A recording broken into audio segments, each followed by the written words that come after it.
All right, so for religion today, we're going to finish our 10 plagues book after we read our Bible story. So we're going to start off with Moses and the burning bush. So Moses grew up in the palace. When he became angry at how the Egyptians treated his fellow Hebrews, the Israelites, he left Egypt and became a shepherd. One day, while tending his sheep, he noticed that a nearby bush was on fire, yet the leaves were not burning. As he stepped closer, he heard God speaking to him. God said, "I will rescue my people and bring them out of Egypt and into the promised land. You must tell Pharaoh to free them." That was God's message to Moses. Moses was scared, but God would not listen to his excuses. He told Moses that he would be with him and sent him back to Egypt. God also sent Moses' brother Aaron to help him. Moses and Aaron went to Pharaoh, and they told him, "The God of Israel asks you to let his people go." Pharaoh could not believe their nerve. In fact, he was so angry that he made the Israelite slaves work even harder. Moses and Aaron tried again. Excuse me. Pharaoh demanded some kind of proof of God. So Aaron threw his staff on the ground, and it transformed into a fearsome snake. But the king's magicians could also perform such sorcery. And when they threw their staffs on the ground, they turned into snakes too.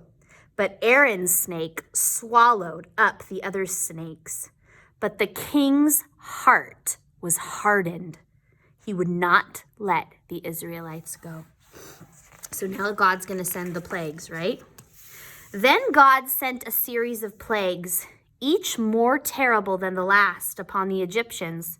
First, he changed the waters of the river Nile into blood, so that all the fish died and the air was stinky. Then he sent a plague of frogs, hopping into every nook and cranny. Next, the very dust on the ground was turned into gnats, and after that came a swarm of flies, so many that the air turned black. After this, God sent a plague among the animals, sparing only those belonging to the Israelites. The next plague struck the Egyptians with horrible boils, which are like sores on their skin. But still, Pharaoh would not change his mind. Next came thunder and heavy hail that stripped the land.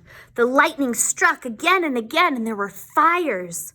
When this wasn't enough to persuade Pharaoh, the plants that survived the storms were eaten by a swarm of locusts, which are like flying grasshoppers. Nothing green remained in all of Egypt. After this, God sent total darkness for 3 days. Each time, Pharaoh pretended that he would let the Israelites go. Yet once God took the plague away, he refused. God hardened Pharaoh's heart to teach him a lesson, show his true power, and to make sure the story would be told throughout the world. By now, the time had come for the most deadliest, dreadful plague of all. So the worst one. Moses warned Pharaoh that God would pass through the country at midnight, and every firstborn son in the land, from the son of Pharaoh himself to the son of the lowliest slave girl, and even the firstborn animals would die. But Pharaoh would not listen.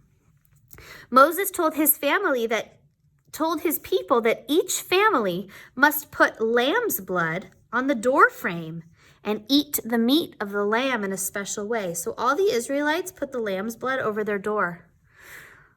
So when God came over, God would pass over the houses of the Israelites. This is called the Passover. On the next day, the land was filled with the sound of crying because all the firstborn sons had died, even Pharaoh's son. But God had passed over the houses of the Israelites, and they were spared. Now the Egyptians couldn't get rid of the Hebrews quick enough, and so Moses and his people prepared, to leave Egypt. All right, so let's review our story. So we've got our little book. It's called The 10 Plagues. I think I'm going to sneeze. I'm sorry. All right, so we were practicing the word the, right? T-H-E, T-H-E. I can spell the, T-H-E. And we were also practicing, oh no, we weren't practicing a book, but there's the word the, same word, right? So the first page said, one day Moses saw a burning bush. It was the Lord, and the Lord said to him, tell Pharaoh to let my people go. Moses and his brother Aaron went to Pharaoh. They said, God wants you to let his people go. And Pharaoh said, no, right? So God turned the water of the river into blood. The fish died. Moses told Pharaoh again, let God's people go. But Pharaoh said, no. So God sent frogs. Moses told Pharaoh again, let God's people go. But Pharaoh said, no. So God sent gnats. Moses told Pharaoh again, let God's people go. But Pharaoh said, no. So God sent flies. Moses told Pharaoh again, let God's people go. But Pharaoh said, no. So God destroyed the Egyptian livestock. And here we are today. Moses told Pharaoh again, let God's people go. But Pharaoh said no, and God gave them boils, which are like sores or blisters on their skin. So what we're going to do, get your red marker, and we're going to color the boils red, the blisters. Ooh, can you imagine having those all over your body? Have you ever gotten a blister on your ankle, maybe with a pair of shoes that was new? Oh, it hurts. And then we'll use our apricot or peach to color on top for our hand. And Pharaoh said, okay, I'll let the Israelites go. Take away the boils. So God took away the boils, and Pharaoh said, no. Moses told Pharaoh again, let God's people go. But Pharaoh said no, and God sent hail. Ooh, so the clouds are like storm clouds. There was hail, there was thunder, there was lightning. The lightning caused things to be caught on fire. Ooh, there was a little hail this weekend on Saturday. Did you guys see it? I saw it just for a moment.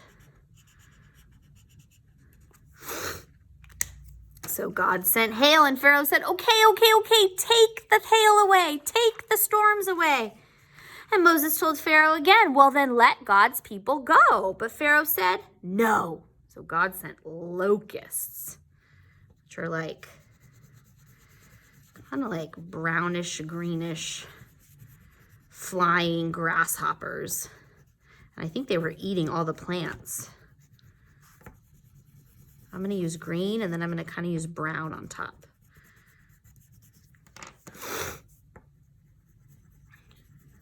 Ugh. And then there were locusts. They were flying everywhere. And Pharaoh said, okay, take away the locusts. I'll let God's people go. And then he changed his mind. So Moses told Pharaoh again, let God's people go. And Pharaoh said no. So God sent darkness for 3 days. Watch this. Normally we never color everything just one color, all black. But it was darkness for 3 days. There was no sun. For 3 days there was no daytime. Darkness. And Moses told Pharaoh again, let God's people go. But Pharaoh said no. So God took every firstborn in Egypt. So this is a gravestone. When somebody dies, they put a gravestone there. And Pharaoh's oldest son, his firstborn son, died. And that made Pharaoh realize that God was serious. Go, said Pharaoh, leave, go and worship your God. So look at his face. He was very angry and very sad that his son had died. And Pharaoh's going to say, go. So Moses and the Israelites are going to prepare and get ready to leave Egypt. Now, they're going to, but guess who's going to change his mind and come after them? Pharaoh. That's the next story. Something really exciting happens in the next story. Pharaoh changes his mind and he comes after the Israelites. So there's your story of the 10 plagues.